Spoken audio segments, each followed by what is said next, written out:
Update po tayo guys sa lagay ng aking ama na si Dato Adlaw.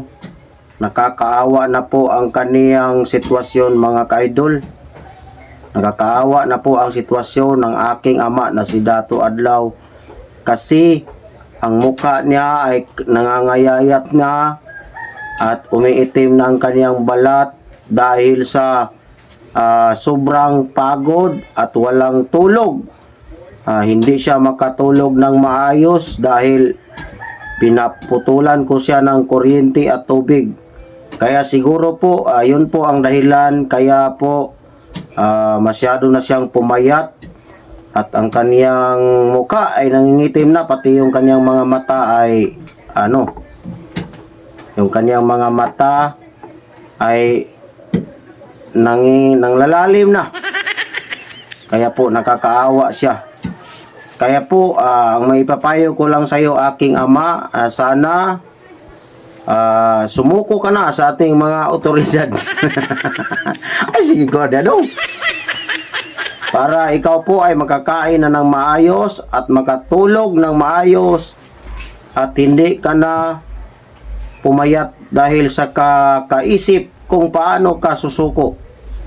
Nagmamakaawa na po ako sa iyo aking ama, Dato Adlaw, na sana po lumabas ka na sa lungga na pinagtataguan mo upang mabigyan ka ng maayos na tulugan at makakain ka ng Jollibee at Chowking.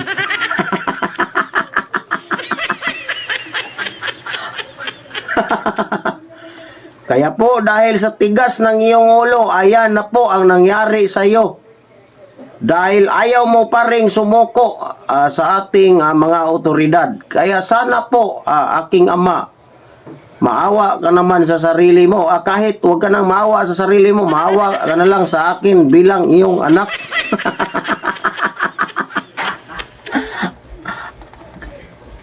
Ako po ay nananawagan sa iyo ng pangalawang beses na sana po sumuko ka na po, Papa Dato Adlaw.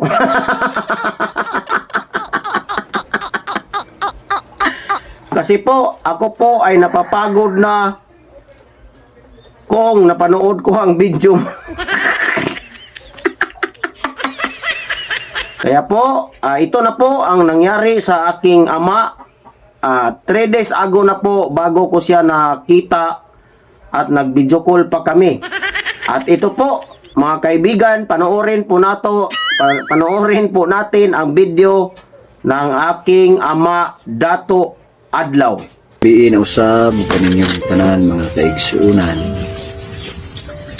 Niya na usab ako, nagabalik na usab alang sa mga mensahe na angayan natong mabatunan labi na sa atong panahon karon. Importante na ito karon mga igsuon na mahigmata na tungod kay sa dugay ng panahon nagihatag nga lugway sa atong angkan nga langit nun dinhi niining kalibutan. Nahangtod karon nga miabot na ang gusto nga panahon nga iya ng pagatuhaon o iya ng bawion ang iyang mga katawhan o matuod niya mga anak.